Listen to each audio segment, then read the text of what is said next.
डरी हुई बिमला तेजी से चलने लगी, लेकिन उसकी रफ्तार बढ़ते ही झाड़ियों से आती हुई गुर्राहट भी बढ़ गई।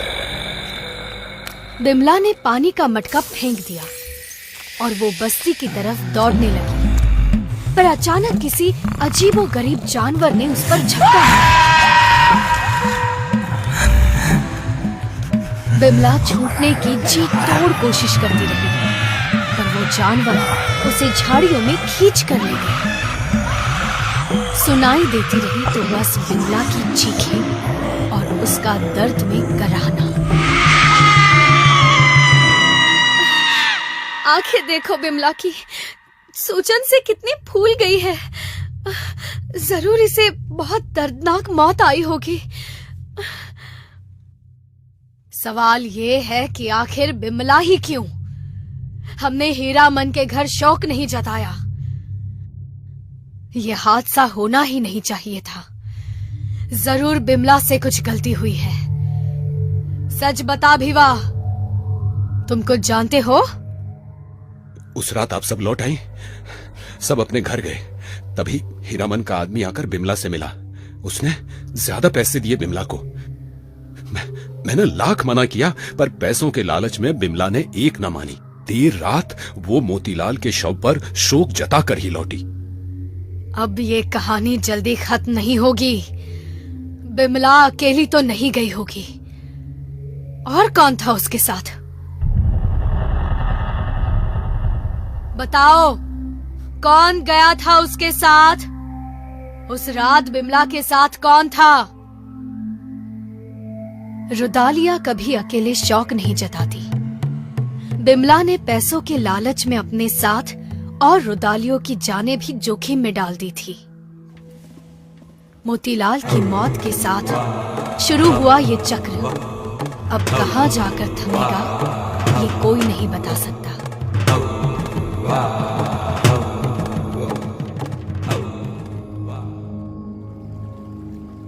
सुनते हो? कल जरा शहर हो आना। गुड्डू के लिए कुछ कपड़े लाने हैं। पैसा मेरे पास से ले जाना। तुम्हारे पास इतना पैसा कैसे आ गया? वो बचा कर रखा था मैंने कई महीनों से।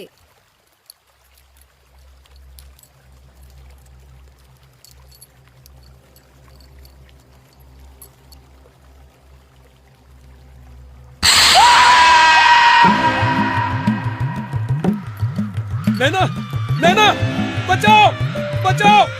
अरे कोई राक्षस ले गया उसे, बचाओ! देखो, निशान यहाँ है। लगता है इसी रास्ते वो नैना को घसीट ले गया है। चलो साथियों। टीले की गुफा तक जा रहे हैं निशान। जरूर वो अंदर होगी।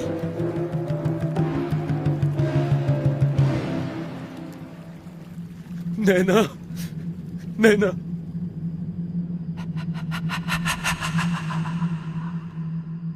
बस्ती में हुई दूसरी मौत से सारी बस्ती नाराज थी। सभी लोग बावरी के पास न्याय मांगने चले आए।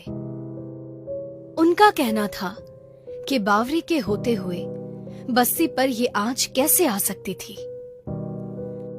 बावरी ने उन्हें समझाने की कोशिश की, लेकिन बस्ती वालों का गुस्सा अब काबू से बाहर चला गया।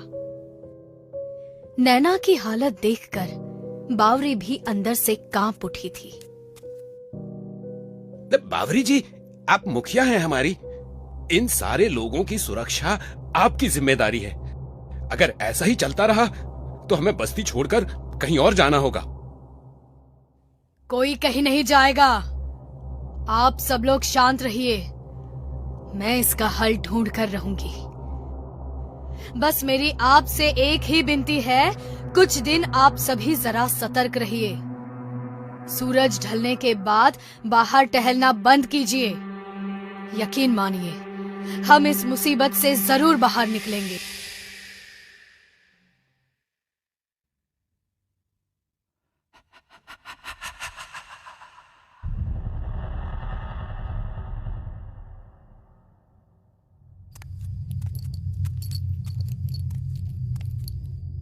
हीरामन जी, आप अगर बता दे मोतीलाल जी की मौत किन हालात में हुई थी, तो हमारी बस्ती पर मंडराने वाला संकट का साया दूर हो जाएगा।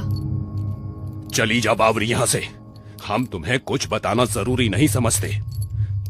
उस रात हमें मुश्किल में छोड़कर चली गई थी ना, अब तुम्हारी बस्ती और तुम खुद देखो। जाओ यहां से।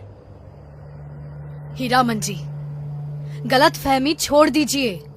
ये संकट हमारी बस्ती तक सीमित नहीं रहेगा। आज नहीं तो कल वो आपके घर तक भी पहुंच जाएगा। आपकी मर्जी। मैं चलती हूँ। अगर आप हमारी मदद करना चाहो तो बुला लेना। चलती हूँ।